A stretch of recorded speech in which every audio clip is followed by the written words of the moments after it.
evolution. I doubt if Judge Taylor is one of them. Then we left out. There's a judge who could be sympathetic to this.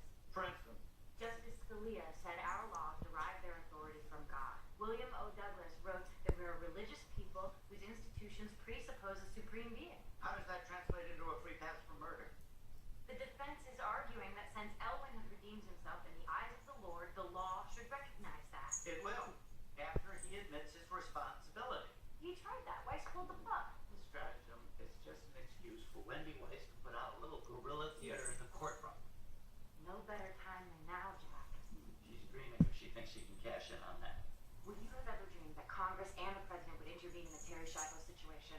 Or that the Colorado Supreme Court would split 3-2 on whether the jury could consult the Bible on a death sentence? Trust me, Wendy Weiss is not a true believer. But she's to lose. If her Clinton motion is denied, she's no worse off. If Judge Taylor doesn't fight, this could work as jury nullification. In New York City, I'll take my chances. Maybe it's a good thing I'm not on your jury. Really? I go to church, Jack. I believe in spiritual redemption.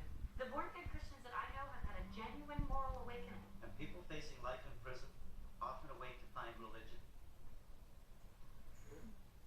So why don't I find out just how genuine Ellen's transformation was? Bruce moved in here over 10 years ago. He had a stereo system on this wall, big TV, tons of video games.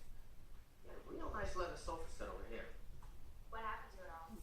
One day a Salvation Army truck pulled up, took it all. Gave away his BMW too. When was this? About 9 years ago. That's when he drank the Kool-Aid. He found religion. Yeah.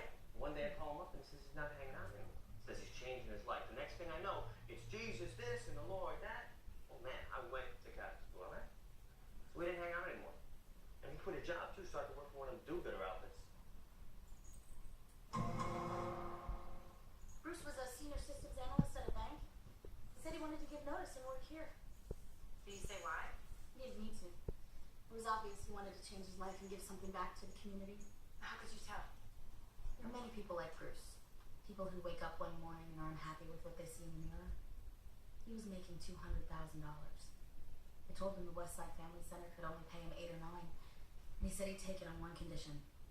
That I tithe 10% of his salary and earmark it for one of our children's funds. I talked to friends, co-workers, family.